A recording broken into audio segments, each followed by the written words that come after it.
So, I'm sick, I have a cold, so if this sounds bad, I apologize, but, I don't know, I was inspired.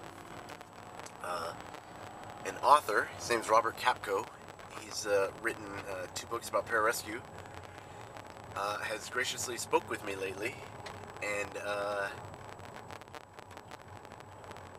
I've been, inspired. I have a different teaching style as an instructor. I believe that sometimes you need to yell at students.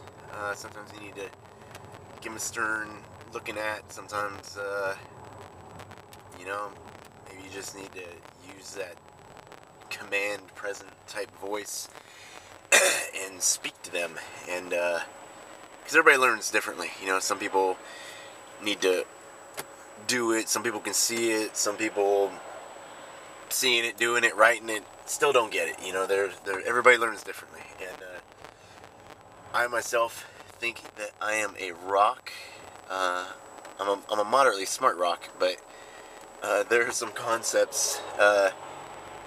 Calculus did not do very well for me. Neither did trigonometry. But hey, you want to talk quantum physics or drowning cones? I'm good for that. So everybody's got their strengths and weaknesses, or perceived strengths and weaknesses. Maybe if I just put a little bit more effort, maybe math wouldn't have been that hard for me, but, that's neither here nor there. I don't enjoy it.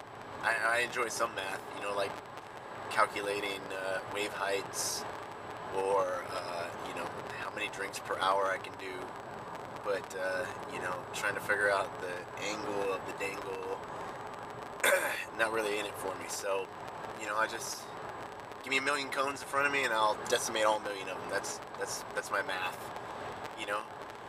And so teaching,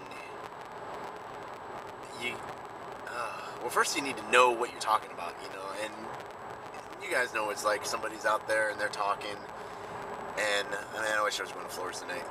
It's Friday night. What am I doing? I'm talking to myself as I drive down the road to go get prescription or cough medicine. It's pretty exciting. I don't know what you guys are doing on a Friday night, but yeah.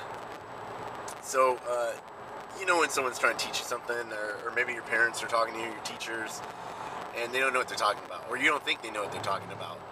Maybe they do. Maybe they just don't know how to have it come across. And because it's delivery and perception, I think. And I apologize. Like, I'm congested, so I sound like crap, and I know that my mind's not as fresh as maybe it sometimes is. So this might be a lot of rambling. And if it's too rambling, then I just won't put it out there. I'll wait till I feel better. But teaching, whether teaching, learning, they're the same thing. So I'm a single father, raising 2 boys on my own for 10 years.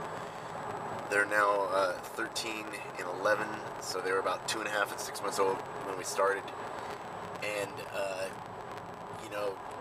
you raise your kids, and your kids raise you. I think I've learned just as much, if not probably a whole lot more, from them. And it's translated to students. And one of my mentors, Mike Mahoney, who was a really good PJ, told me, when I met him, he was just about to lose his beret because he was hurt and couldn't do the job anymore. And he said that in life you wear many hats. A beret is just a hat. And that always kind of stuck with me, or not kind of, it did always stick with me, because you have to wear different hats when you're dealing with different people, and different people learn differently, and sometimes, I don't explain, it sounds good. You're in your head, you're like, man, this makes really good sense, and then it comes out, and people are like, what in the world are you talking about? And, I'm sure people looked at Einstein, I'm not comparing myself to Einstein, I'm just saying that the idea that somebody has an idea, and other people are like, no, I don't, that doesn't make any sense. The world was flat, and then one day someone said, I think the world's round. So, and once again, I'm not comparing myself to those kind of people. I'm just saying that people aren't always keen on new ideas. So, wearing many hats, Shoot. I occasionally sidetrack myself too when I go on my little tangents. But so you gotta be able to do different things. So sometimes when I deal with students, you know, you're a teacher. Sometimes you deal with students, you're a coach. Sometimes you deal with students, you're a mentor. Sometimes you deal with students, you're a straight up instructor. You know, I always, my instructor style is based off of two men, and it was Sergeant Adam Pope, who was the craziest instructor when I came through. He used to fin bellies and run on everybody's stomachs and drown you. Like, I mean, I thought I was gonna die many, many times, but one time he made me ditch and dawn 7 times in a row, and finally the 7th time I got it right. And he's like, "See, all you do is right the first time." And I was like, "Oh my god!" But he looked at me and eye to eye from the pool, and he said, "You didn't think you had it in you, but you made it happen." And that thought came, you know, yeah, hey, if I did it the 7th time, I probably could have done it the first time.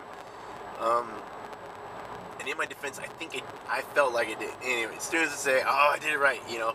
I thought I did it right, and so I think the next 6 times for me, or the next 4 times for me, dealing with it in my head, going, "Oh, no, you know, I'm not, you know, blaming the instructor instead of taking responsibility for myself and saying, "Oh, I messed it up," and, you know, and when I finally realized that he was not going to let me out of that pool until I accomplished my mission, I was like, I got serious. And that's what you got to do. You got to get serious with whatever you're going to do in your life, whether it's pararescue or not. And then the other instructor that I really dig is Sergeant Kilbride, who's Mr. Kilbride with me now. And he was always very fair, pound for pound, strongest man on Lackland. Could do pull-ups with 245-pound, you know, weights attached to a chain, you know, hanging. And I think the most he ever did was 22, but he always beat all the students. So he used to be pound for pound, strongest man on Lackland. And he was always very fair, very straightforward, very